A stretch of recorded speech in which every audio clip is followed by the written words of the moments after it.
So welcome back to our second lecture of the chapter Reflection of Light. Basically topic का नाम था reflection of light. Chapter light के अंदर हम पढ़ रहे थे reflection of light. First class में हमने देखा था रिफ्लेक्शन का फिनोमिनन, टाइप्स ऑफ मिरर के बारे में हमने जाना. उसके बाद साइन कन्वेंशन देखा था, कैसे क्या क्या रूल्स है किसी भी रे डायग्राम को बनाने के. तो इन सारे स्मॉल टॉपिक्स के बारे में हमने जाना था. अब इन टॉपिक्स की हेल्प से हम आज देखेंगे कि कॉन्केव मिरर में किस तरीके से रे डायग्राम डिफरेंट केसेस के लिए बनाया जाता है. अभी मैं आपको बता दूं कि ये लेक्चर स्टार्ट करने से पहले आप फर्स्ट लेक्चर को जरूर देखें. अगर आप फर्स्ट लेक्चर नहीं देख रहे हैं तो फिर डायरेक्टली सेकंड लेक्चर में आपको चीजें समझ में नहीं आएंगी, बहुत डिफिकल्ट होगा. आएंगी समझ में लेकिन काफी डिफिकल्ट होगा और आपका बेस भी नहीं क्लियर हो पाएगा.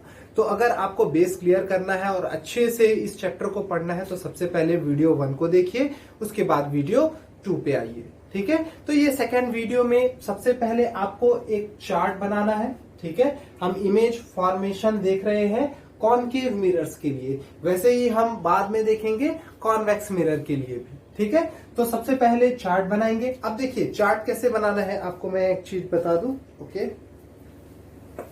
सपोज ये आपका कॉपी है तो कॉपी को ऐसा रखिए. ठीक है, यहां पे फिर ऐसे लाइन खींच करके पूरे पेज का यूटिलाइजेशन करिए.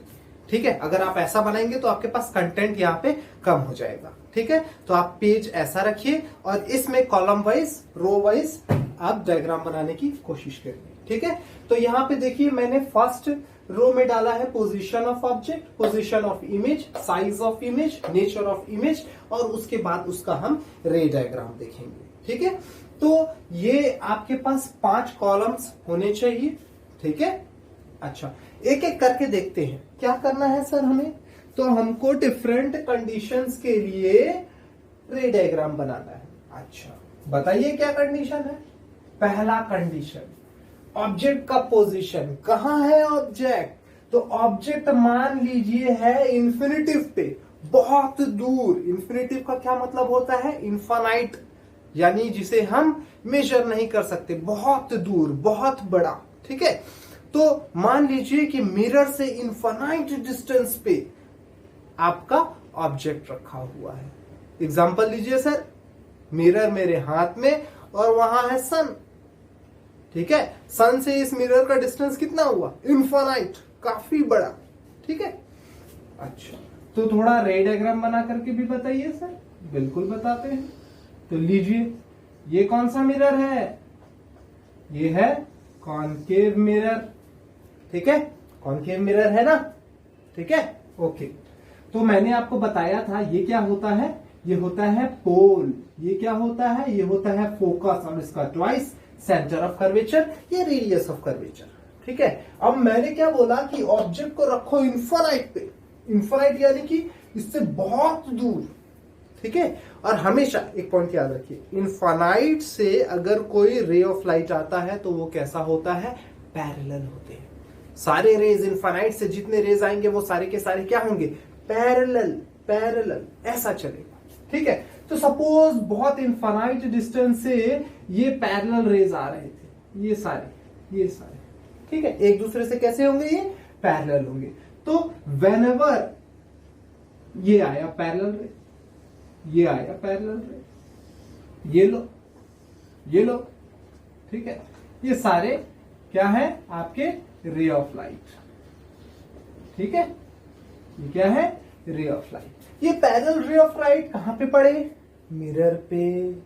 मिरर पे पड़ने के बाद सबसे पहला रूल याद करिए, इसीलिए बोला फर्स्ट वीडियो देखिए उसके बाद सेकेंड वीडियो पे आइए. अगर आपने देखा होगा पैरेलल रेज ऑफ लाइट, जो भी पैरेलल होंगे रेज ऑफ लाइट, किससे पैरेलल? प्रिंसिपल एक्सिस से, और आपस में भी ये पैरेलल है. ठीक है, तो parallel raise of light reflection के बाद कहां से गुजरते हैं? याद होना चाहिए, फोकस से. ठीक है, कहां से गुजरते हैं? फोकस से. ये लो, फोकस से. ये लो, फोकस से. ठीक है, तो एक चीज याद रखिए कि आपका इमेज वहीं पे बनेगा जहां पे 2 रे ऑफ लाइट आपस में एक दूसरे को इंटरसेक्ट करते हो. ठीक है, तो यहां पे सारे के सारे रेज ऑफ लाइट कहां पे इंटरसेक्ट कर रहे हैं? फोकस पे।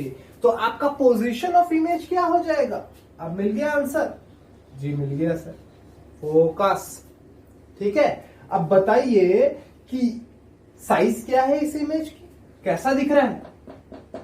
पॉइंट जैसा, यानी कि हाईली डिमिनाइज्ड।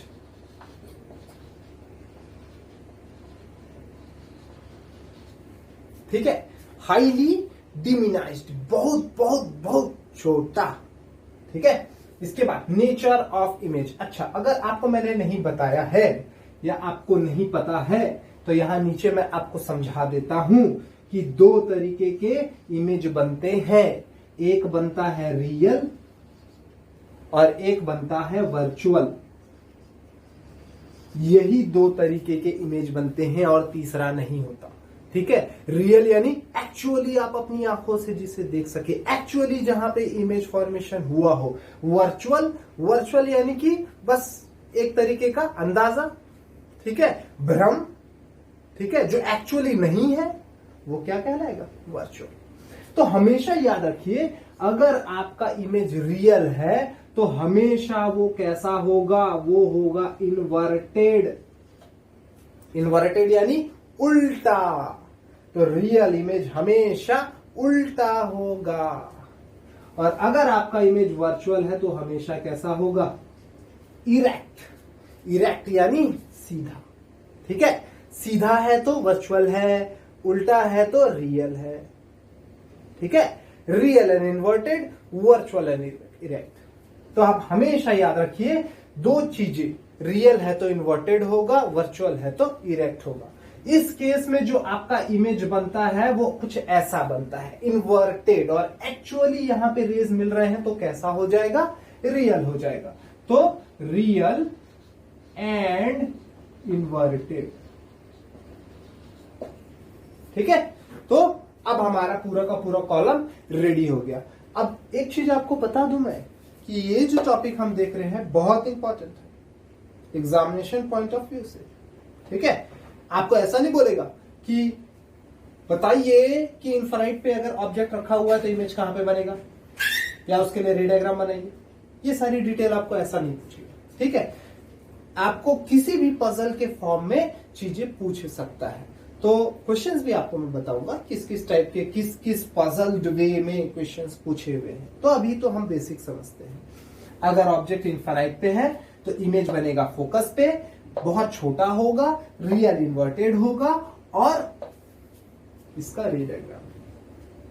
ठीक, तो ये चीज आपकी क्लियर हो गई। ठीक है, कर लिया होगा आपने। इसे रब कर देता हूं।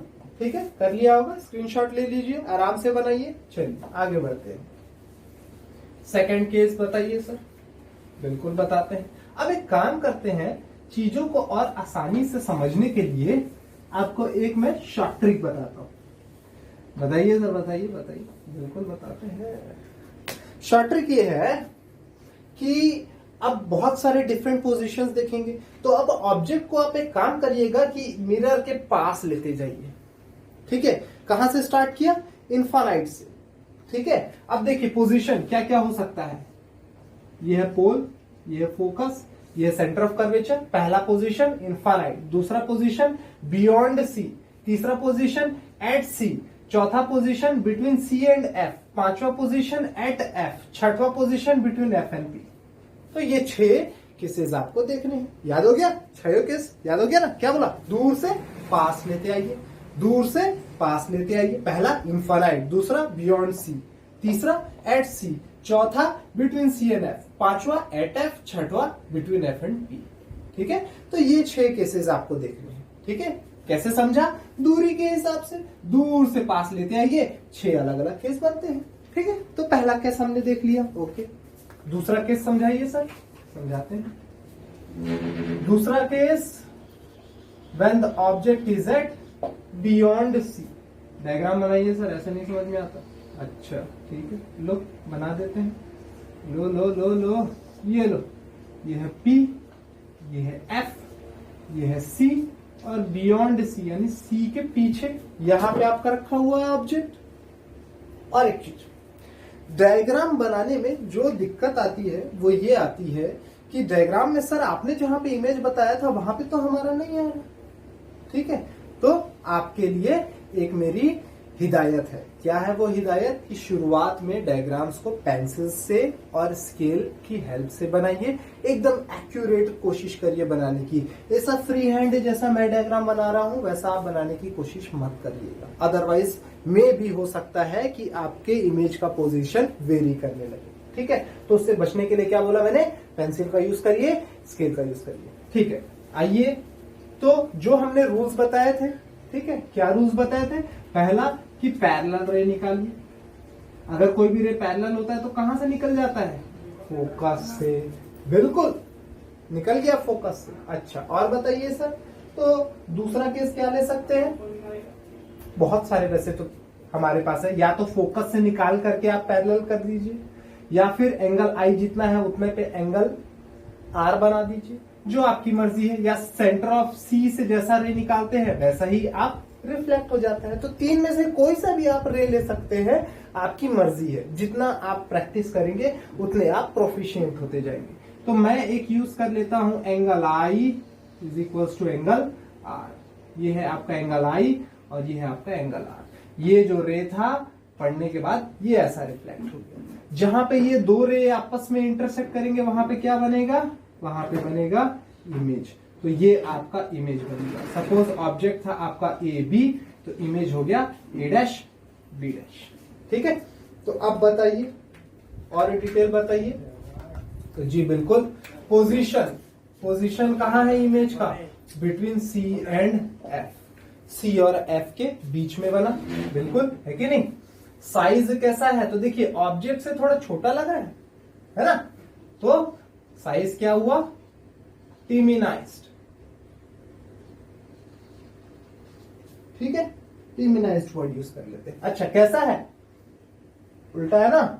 उल्टा है, इन्वर्टेड है तो रियल भी होगा, रियल एंड इन्वर्टेड। ठीक है, और रे डायग्राम हमारे सामने है। ठीक, तो ये सेकंड केस था। जब भी ऑब्जेक्ट बियॉन्ड सी होगा, इमेज बनेगा एफ और सी के बीच में, और कैसा होगा? Real, inverted, diminished. ठीक है, क्लियर है? कर लीजिए, स्क्रीनशॉट ले लीजिए वीडियो को पॉज करके। हो गया होगा, तो आगे बढ़ते हैं थर्ड केस की ओर।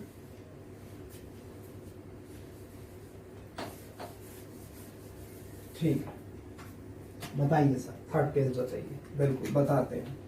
थर्ड केस है एट सी। तीसरा केस, सी पे रख दो अब ऑब्जेक्ट को। रख के बताइए सर, मुंह से नहीं बोलना है। ठीक है, बताते हैं। हमारा क्या है? हमारा तो काम ही बताना। लीजिए, बता देते हैं। रख दो सी पे ऑब्जेक्ट को। रख दिया सर, बनाइए। सबसे पहला क्या काम करते थे? Parallel ray of light. Parallel गया तो क्या होगा? फोकस से होके निकल जाएगा। अच्छा, दूसरा, फोकस से एक और निकाल दो रे ऑफ लाइट। मर्जी है आपकी, चाहे तो आप angle i is equal to angle r वाला भी यूज कर सकते हैं। ये आपका एंगल आई, ये आपका एंगल आर। जो आपका इमेज फॉर्मेशन होगा वो जस्ट यहां पे थोड़ा सा रे डायग्राम हमारा, चलो थोड़ा और सुधार लेते हैं। ये लो, ये लो। ठीक है, थोड़ा थोड़ा टेढ़ा हो गया। ओहो, चलो आप कर लेना सीधा। ठीक है, तो देखिए ऑब्जेक्ट था सी पे और इमेज भी कहां बना? सी पे, एट सी। साइज कैसा है? जितना बड़ा ऑब्जेक्ट उतना बड़ा इमेज, सेम साइज। ठीक है, नेचर कैसा है? उल्टा है, रियल एंड इन्वर्टेड। क्लियर हो गया पॉइंट्स? ठीक है, बना लीजिए। यानी कि सी पे रखा होगा, इमेज भी आपका सी पे बनेगा, सेम साइज का बनेगा, रियल इन्वर्टेड होगा, और ये रेडियल है। कर लीजिए। ठीक है, हो गया होगा। चलिए मिटा देते हैं।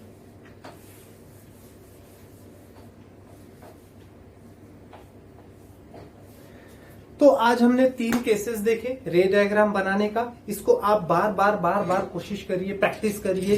कम से कम आप 5 बार, 6 बार, 7 बार, 8 बार इन्हीं डायग्राम्स को बनाएंगे। उसके बाद बता रहा हूं, बस आप एक बार डायग्राम देखेंगे या इनमें से कोई सा भी एक, सिर्फ एक कोई क्लू देखेंगे और आपको समझ में आ जाएगा कौन सा केस था। तो ये कहां से आएगा? बार बार प्रैक्टिस करने से आएगा। तो आज की क्लास में हम इतना ही समझते हैं। नेक्स्ट वीडियो के लिए वेट करिए, चैनल को लाइक करिए, सब्सक्राइब करिए, ताकि आपके पास नेक्स्ट वीडियो जब भी आए डायरेक्ट इन्फॉर्मेशन मिल जाए और आप डायरेक्टली मेरे साथ जुड़ जाए। तो आज के लिए सिर्फ इतना ही। Thank you.